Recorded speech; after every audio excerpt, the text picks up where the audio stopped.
recordar que la rodilla derecha está en ángulo recto.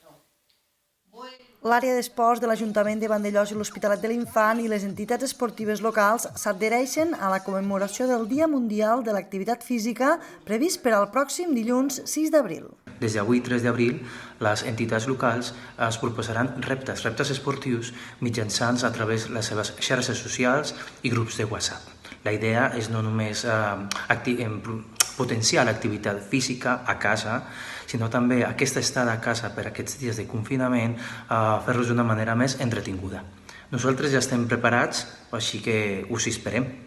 Per donar visibilitat a aquesta celebració, animaran els seus seguidors, alumnes i socis a compartir les seves fotografies o vídeos participant en el repte amb els hashtags Mou-t'hi a casa, Vandellòs i l'Hospitalet.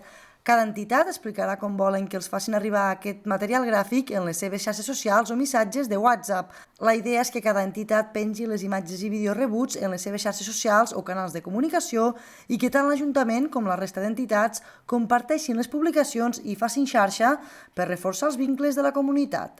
A banda de les diferents seccions de l'àrea d'esports de l'Ajuntament, s'hi han sumat gairebé una vintena d'entitats i clubs esportius del municipi que podeu consultar al lloc web del consistori. Arran aquesta activitat, aprofito per donar les gràcies a les entitats locals esportives. Han rebut aquesta iniciativa d'una manera oberta, amb molta disponibilitat i molta creativitat, així que segur que ens sortirà molt bé. A més, la televisió de Vandellòs emetrà el dilluns 6 d'abril, coincidint amb el Dia Mundial, 3 classes dirigides en el seu espai Mou-t'hi a casa que realitzen els monitors de l'àrea d'esports a les 12 del migdia, a les 4 i a les 6 de la tarda, que es podran seguir també pel canal YouTube de la TVB.